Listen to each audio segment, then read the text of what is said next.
In the darkness, I carefully shift my body, trying to appear casual. Immediately, the arm around my waist tightens, and a husky voice whispers in my ear. What are you trying to do? I'm not trying to do anything. I just want to go home. Sean has kept me locked in this apartment for 2 weeks now. He took my phone and locks me in whenever he leaves, cutting me off from everyone. While he's at work, I'm swallowed by emptiness, staring blankly at the ceiling, mindlessly overwatering the plants on the balcony until water pools on the floor.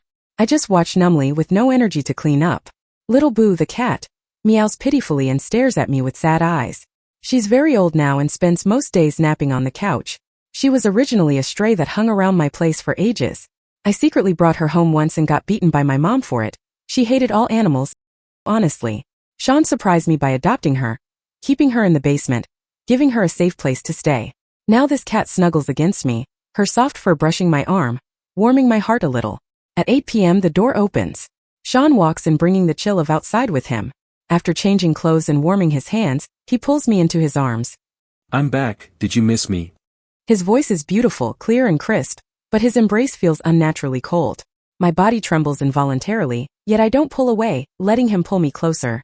Yes, I missed you so much. I'm not lying. I've loved him for years. When I was 16, he stood under an oak tree wearing a blue striped shirt, his backpack slung casually over one shoulder, smiling at me. Back then, Sean's smile was pure and clear, like rippling spring water. That summer, our class went on a trip together. I've completely forgotten the scenery. My mind was filled with his handsome profile, his expressions, even the faint lemongrass scent he wore. He was especially gentle with me, and that special attention fed my fantasies. But I knew he was like a star in the sky, unreachable. While my life was destined to be ordinary. My mom had me before she was even an adult. She was shallow and materialistic, my dad was a gambler, and they fought constantly. From my earliest memories, I was like a forgotten doll, carelessly tossed in a corner of the room. Until I was 17, when my parents finally separated after years of tormenting each other, I was finally abandoned completely. The house was silent without even the sounds of yelling. I curled up in bed, unwilling to go to school anymore. But each week I'd receive gifts from him. At the time I thought it was just an assignment from our teacher. Sometimes snacks, sometimes a handmade craft, sometimes a handwritten letter. Finally, life didn't seem so unbearable. I was like a fish desperate for water, swimming frantically toward the ocean. Where Sean was, where my teenage dreams lived. I've loved him for so many years, and even now, when he's controlling and possessive, I still love him. He's Sean after all, the Sean who warmed my entire youth. I'm a little afraid of him, but I still can't let him go. This strange feeling makes me feel ashamed. He's impersonated me in messages to my friends, cut off all my connections to the outside world, and imprisoned me in this little house. Yet I still love him. These pathetic thoughts make me disgusted with myself. I must be seriously sick in the head. Sean seems satisfied with my answer. He leans in to kiss me, but I dodge away. His face immediately turns cold. After a while, he pulls my head against his chest, gently smelling my hair, then turns and goes into the kitchen. Soon, the table is set with elaborate dishes. Grilled steak, spaghetti with meat sauce, smoked salmon, and a bowl of vegetable soup, all my favorites. He captured my stomach before becoming my boyfriend. We sit silently at the table as he cuts my steak. Eat more, you're too thin. His voice is still gentle and pleasant as ever, the corners of his mouth slightly upturned. It's clear he's in a good mood. Besides keeping me prisoner, he's actually a really great boyfriend. He scrapes both portions of cut steak onto my plate while he only takes half a spoon of soup and some plain pasta without any sauce. I suddenly remember he hates the taste of meat, not because he's vegetarian but because of childhood trauma. His father used to force him to eat raw meat during drunken rages. He's sitting there just to watch me eat. Now, watching him across from me with that gentle smile on his handsome face, I can't hold back my tears. He panics immediately, putting down his utensils and crouching beside me, holding my hands, his eyes full of concern. What's wrong? Are you feeling sick? I just shake my head, eyes closed, not wanting to look at him. In high school, he never talked about his family. Later I learned he only had a mother's love, and even that was taken when his mom died before his high school graduation, beaten to death by his father. When Sean went to college, his dad never gave him a penny for tuition. He applied for financial aid and worked part-time jobs for living expenses. He was like a spinning top, rushing between classes and various jobs, sometimes without even time to eat, often making do with just some bread. I was too sick then to work more than a convenience store job. His roommate told me all this later. His life was always hard, but he was never stingy with me, always remembering my favorite snacks and drinks. Now he's a manager at his company, but still keeps those habits from years ago. I hate him so much, but looking at him my heart aches. How did he survive those 4 years of college? Dinner is tasteless. He sits me on the couch and turns on the TV to my favorite show before heading to the kitchen. Soon I hear running water. I stare at the TV, my mind foggy. When he finishes with the dishes, he comes and sits beside me, gently nuzzling my ear. You smell nice. His husky voice breathes warmth onto my face, sending a shiver through me. I jump up in panic, leaping to the other end of the couch. His face instantly turns ice cold, his eyes misting over. Are you that afraid of me?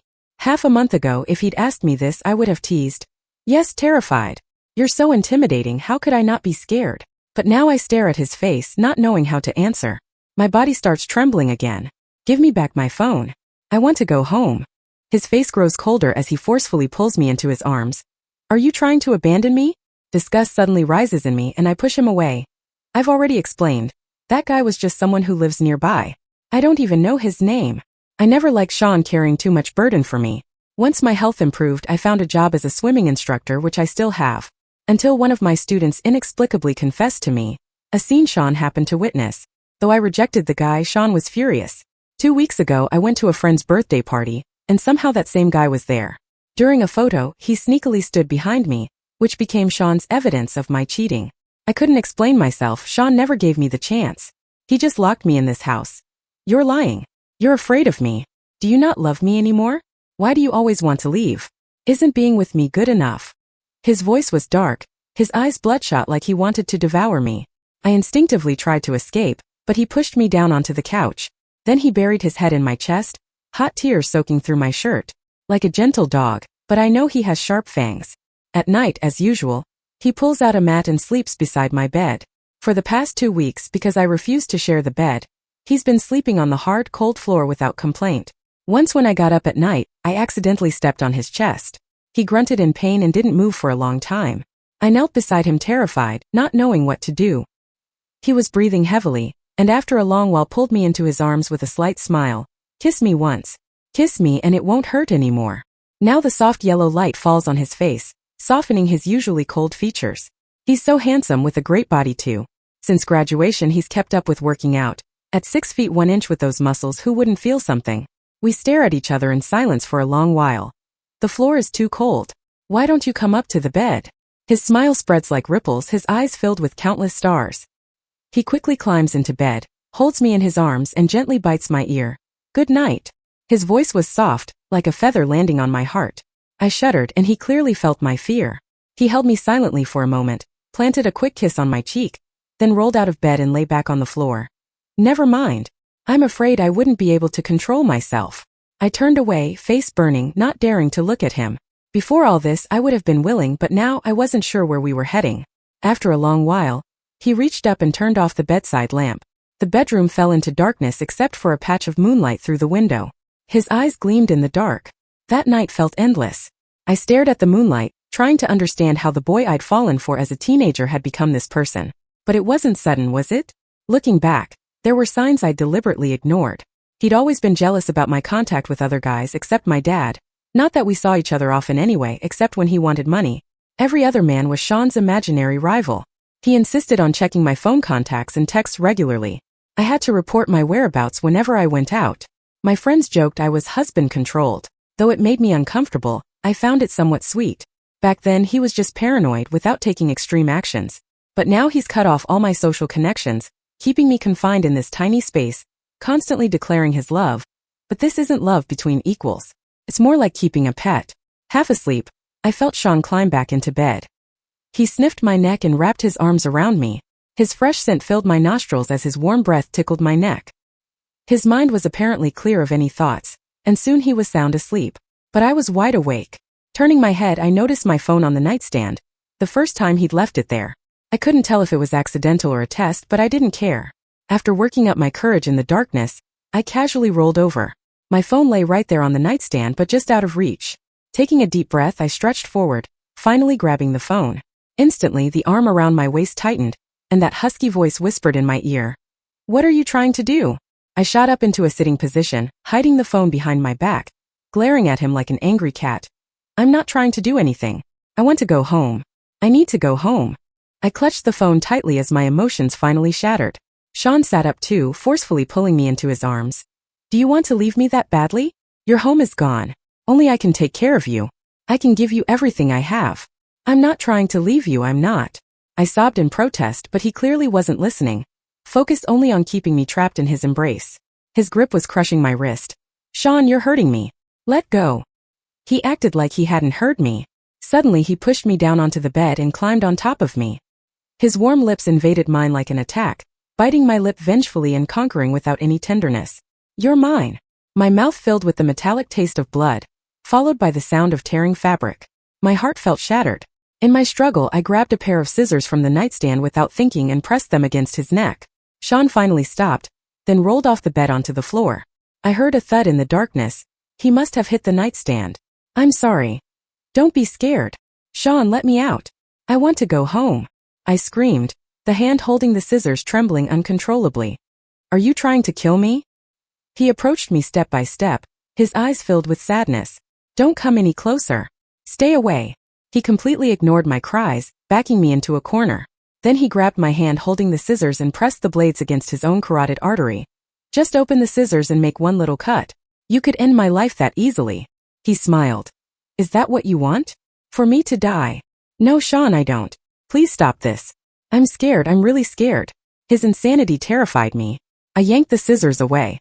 Death was Sean's greatest fear. Someone was always cursing him, his own father. I once accidentally overheard them on the phone. In just 3 minutes, his dad had spewed countless obscenities, each one wishing Sean would die soon. Sean hadn't argued back, just silently listened to his father's madness. But his hands had been ice cold, his eyes bloodshot. I'd held him for a long time before he regained his composure. I couldn't understand how Sean's father could curse him like that when Sean was so capable and considerate. Sean said he didn't care. He only cared about me. He was only alive because of me. After a moment's hesitation, I turned the scissors toward myself, the blade cool against my throat. I want to go home. If you won't let me leave, I'll die right here. Sean's cold face finally showed some emotion, though only briefly. If you die, we die together. His tone was icy, even threatening. I stared at him and laughed bitterly. Sean, you're insane. You can spend the rest of your life with my corpse then. I opened the scissors and moved to slash my throat. Sean's face went deathly pale. He grabbed the blade, deep red blood flowing down his hand. Please don't do anything stupid. I'll let you go. I'll let you leave right now. I never actually had the courage to kill myself. I'm too afraid of pain. I was just gambling on whether Sean would let me get hurt. Thankfully, I won. He promised to let me leave at dawn. I should have been happy, right? But seeing the deep cut in his palm, my heart ached. While cleaning his wound, he kept staring at me silently. I kept my head down but caught a glimpse of the ring on his finger. The day we'd made our relationship official, he'd bought matching rings and given me one ceremoniously. He always called me wife in his contacts, but I could never bring myself to call him anything sweet like husband. I bit my lip, holding back tears, not daring to look at him. I really love you, he suddenly said, his voice cracking as warm tears fell onto my wrist. Sean, stop. I don't want to hear this. I just want a normal life. I love you too, but my life can't only be about you. I burst into tears, screaming in agony as 2 weeks of frustration and suppression finally broke me. If he were just a jerk or simply a psycho, I would have reported him to the police immediately. But he wasn't. He treated me incredibly well, yet pathologically controlled everything about me. This impossible mix of love and hate was driving me crazy. Yes, I have no family. My parents abandoned me. But I found wonderful friends who became my family when we lived together. Sean buried his head between his knees, mumbling for a while before finally saying in a muffled voice, "But you're all I have in my life." My heart clenched and I couldn't say another harsh word. Early the next morning, I packed my things to leave. Sean grabbed my wrist and I glared at him, ready to fight. "Let me take you," he said softly, his tone gentle and calm, transforming back into the senior I had admired. I opened my mouth to refuse, but the deep sadness on his face made me hesitate. We left the apartment in silence. He followed behind me, carrying my luggage. While waiting for a red light, he suddenly asked, "Does this mean we're breaking up?" I stared at the traffic light, my mind in chaos. 39 seconds, 38 seconds, 37 seconds. As I turned to respond, there was a sudden crash behind us. A car flipped through the air, landing in the roadside greenery. Sean's face suddenly filled my vision. In an instant, he threw himself over me, shielding my body with his own. While waiting for the light to change, a car suddenly came out of nowhere and crashed into us, flipping our vehicle. The driver was drunk and died instantly. Sean's right leg got trapped under the seat and couldn't be pulled free. He lost so much blood that by the time the ambulance arrived, he was barely conscious. "Doctor, please save my wife first," he pleaded, eyes half closed, desperately gripping the firefighter's arm. My heart twisted into a knot, tears forgotten. "Sean, I'm right here. I'm fine." In the moment the car flipped, he'd shielded me with his body. All the injuries were his, I only had minor scratches. He struggled to open his eyes, and when he confirmed I wasn't hurt, his expression immediately relaxed. "Oh good, you're okay. I can rest easy now," he mumbled before going limp, his head falling into my lap. "Sean, wake up. Hang in there. I haven't given you my answer yet. Wake up, wake up." The operating room light stayed on for hours. I sat alone in the hallway, feeling like I couldn't breathe. I kept seeing Sean's face before he passed out. Yes, I resented him, but compared to all the good he'd done for me, what did that resentment matter? He once ran 3 blocks in the middle of winter just to bring me an umbrella. He would hold my freezing feet against his body, grimacing from the cold but never letting go. When I had period pains, he panicked and rushed me to the hospital, asking so many questions that the nurses got annoyed. He made such a scene you'd think I was having a miscarriage, not just period pain. Sitting by my hospital bed afterward, he'd said very seriously, "We don't have to have kids. You're enough for me." I'd blushed and pinched him in mock anger. He'd stared at me with those innocent eyes. "I just don't want to see you in that much pain." He always said he couldn't live without me, but could I really live without him? Would anyone else ever cherish me the way he did? A soft ringtone interrupted my thoughts. Sean's phone with an unknown number calling. I didn't want to answer, but after several persistent calls I finally picked up. Before I could speak, someone was already cursing loudly enough to hurt my ear. "You worthless dog, now you won't even answer your father's calls?" This had to be Sean's dad. Sean had blocked his number long ago, but he kept calling from different numbers, impossible to shake off. Controlling my anger, I cut him off. "Sean's been in a car accident." But before I could finish, he rudely interrupted. "Bullshit. What a damn lie just to avoid giving your old man money." After his angry outburst, he was about to start cursing again, always about money. Every call to Sean was always about cash. I sighed. Just like my own dad, perfectly healthy and capable of working, even managing to create tabloid-worthy scandals now and then, yet still shameless enough to demand money from his child. Sean had paid for his own college tuition and living expenses without any help, yet his father always demanded money with a sense of entitlement, his mouth full of curses. Some people's greed and coldness are just embedded in their bones. As he continued yelling, I shouted even louder. "Sean really is in a car accident. He's in surgery right now. If you've got energy to curse like this, why don't you find a job instead of constantly bleeding your son dry? Who the hell are you, girl, lecturing me like this?" I'd always hated how he talked to Sean and finally had my chance. Who I am doesn't matter. Watch your mouth instead of running it like a broken toilet all day. I hung up before he could respond. The operating room light went out and Sean was wheeled out. Still groggy from anesthesia, his head wrapped in thick bandages, his upper lip swollen, and a prominent wound on his chin where blood hadn't fully dried. It looked horrifying. But the moment he saw me, he forced a smile through those swollen lips. "I thought you'd left. It's so good to see you." The nurse helped me get him settled in the room. As I gently adjusted his blanket, I said, "Your dad called earlier." Sean's expression immediately darkened. "He's not my dad. He's garbage." I gave him some water with a spoon and smoothed the wrinkles on his forehead. "So I chewed him out for you." He held my hand, his expression softening slightly. "Sleep now. Everything will be better when you wake up." "I'm afraid I'll wake up and you'll be gone," he said pitifully, tears glistening in his eyes, making me feel strangely guilty. Despite his controlling and obsessive behavior, he somehow made me feel like I was the bad person. "I'm not going anywhere. Where would I even go?" The nurse chimed in awkwardly. "Room 28, we need a deposit for the hospital stay." I stood to leave, but Sean grabbed me. "I'm just paying the hospital bill. I told you I'm not leaving." Why was he always so paranoid? I glared at him angrily, a big fight about to erupt, when Sean painfully searched his pockets and pulled out a credit card. Red-faced, I left the room with the nurse. Behind me, Sean called out, "Hurry back," loud enough for the entire floor to hear. It was mortifying, but I couldn't help smiling a little. This feeling of being loved so completely was addictive. Sean was like a medicine, powerful but with serious side effects. If you're desperately ill, do you take it or not? Sean had 13 stitches in his head, a mild concussion, and a fractured tibia in his left leg. The whole lower leg was swollen. The accident turned him into a big baby, constantly clinging to me, wanting water, needing to be fed. I went from girlfriend to full-time nurse overnight. Though still injured, his smile appeared more often, and he seemed much more like sunshine. I felt like I was 16 again. Seeing the Sean I first fell for, warm and bright like the spring sun. I silently prayed Sean would stay this way forever. But on the 7th day of his hospital stay, his father's sudden appearance shattered everything. The moment father and son locked eyes, Sean's face darkened as he glared coldly at the middle-aged man. His first words were, "I don't have money. Get out."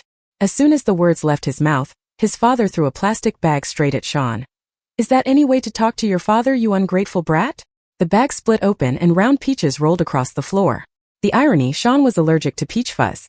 When he was 10, I'd brought him a peach, and after one bite, he broke out in itchy hives all over his mouth. This man claiming to be Sean's father didn't even know this basic fact. Pathetic. Sean glanced at the peaches rolling on the floor, his expression growing icier. "Take your stuff and get out. I can't afford your cheap version of fatherly love." His father spat on the floor and started cursing. "You fucking pussies, I'm your father. What's wrong with spending some of your money after raising you? Your brother needs to buy a house. He's short $20,000. You pay that, and I won't bother you again." Sean gave him a sidelong glance, his look mixed with fury. "My mom only had one son, me. I never knew about any brother." His father suddenly exploded with rage and lunged forward to hit him. I quickly stepped in front of Sean but was violently pushed aside, crashing into the nearby bed. Sean ripped out his forearm and grabbed his father's collar, pinning him to the bed. His eyes blazed with such intensity that I froze in fear. "Motherfuckers! I'm your father. How dare you hit me? Are you even human?" his father shouted. Sean's eyes were bloodshot, drops of blood falling from where the forehead had been, staining the white sheets. "Sean, calm down. Please calm down." I hurriedly pressed on his wound and gently pulled his hand back. As soon as his father was free, he started cursing again. Sean was silent for a long time, then finally said in a deep voice, "If you can answer any of these questions, when my birthday is, how old I am this year, which university I attended, what I majored in, or where I worked after graduation, I swear I'd earn you not just 20,000 but 2 million if it costs me my life. So tell me, can you answer any of them?" Suddenly he gripped my hand tightly and looked up at his father with an icy stare. "I won't let you hurt the person I love again. If you dare touch her, I really will kill you." His father was visibly shaken by Sean's intense gaze. He cursed "ungrateful son" under his breath but hurriedly gathered his things and scurried away. Before leaving, he spat venomously. "You heartless little beast, I'm going to sue you in court." Sean, expressionless, grabbed a water glass from the table and hurled it after him. I stood frozen, not knowing what to say. The entire hospital room was silent, you could hear a pin drop. After what seemed like forever, Sean nudged my arm and said softly, "I'm sorry I scared you." "How could I be scared?" I smiled gently, stroking his hair and pulling his head against my chest. "My dad, my mom. They weren't good people either." Before Sean was even discharged from the hospital, he received a court summons. His father was suing him for failing to fulfill his filial obligations. Sean sat in the defendant's chair, still nursing his injuries, while his father occupied the plaintiff's seat.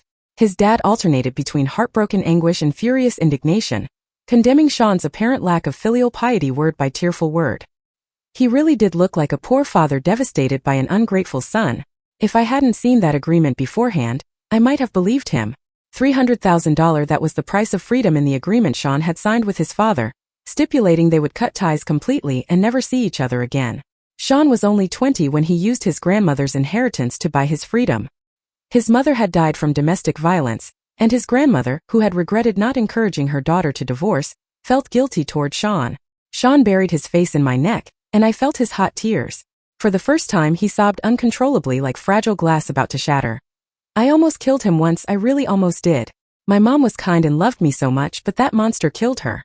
When my mom died, I lost everything.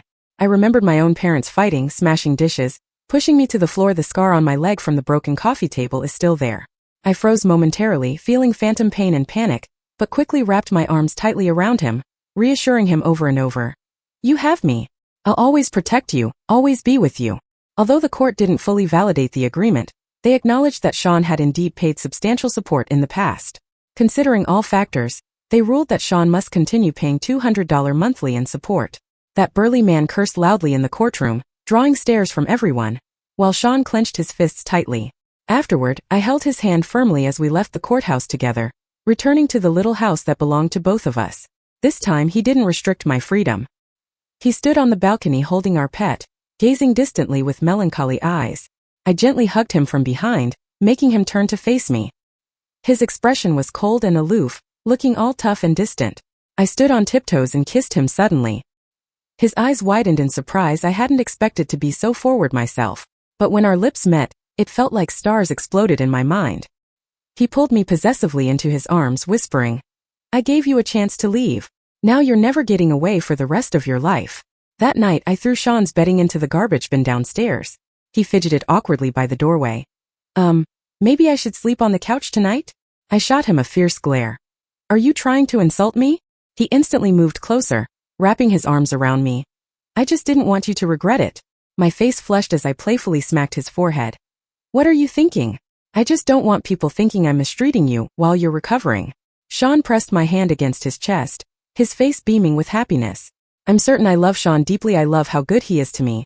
Our similarities, his once bright smile, and even the scars life has left on him. These years have been so hard on him, which is why he holds on to me so desperately. Without exaggeration, his love supported me through my darkest years, helping me gradually heal. I could never leave him, especially when he needs me most. I have the perfect method for handling Sean. Since he likes clinging to me, I simply cling to him even more. I started checking his phone 3 times daily, constantly asking about his whereabouts, and pretending to be upset whenever he came home just 10 minutes late. He knows I'm acting but still explains everything seriously. We've become inseparable. When he returns from work, before he can even change his clothes, I launch myself at him, hanging from his neck. "Babe, I missed you so much I couldn't eat or sleep." Seeing him stunned, I immediately kissed him hard. His lips were soft, and his handsome face registered complete bewilderment. Haha, men prepare to be overwhelmed by my tidal wave of affection. Sean flicked my forehead with a blushing face before heading to the kitchen to start cooking. But I clearly heard him humming while cooking. As soon as he served dinner, I launched into an exaggerated performance. "Wow babe, your cooking looks and smells amazing." When he turned on the TV, my flattery continued. "Babe, you're so awesome, you always find the best movies." Sean finally broke down and pinned me against the couch. "The movie I'm about to direct is even better. Want to see?" I reached out to touch his abs, batting my eyelashes dramatically. "How good is it? Tell me more." Sean froze, his face burning red as he gently bit my earlobe. "Call me babe and I'll show you my abs." I called out sweetly in a high-pitched voice, and he instantly captured my lips with his. "That's not right. Let me teach you properly." And truly, Sean proved to be an excellent teacher. Following my suggestion, we started going to therapy together. He wanted me to go while we were still in school, but we were too broke back then. 6 months later, his condition visibly improved. He occasionally even told jokes, terrible ones, but I still pretended to laugh just to make him happy.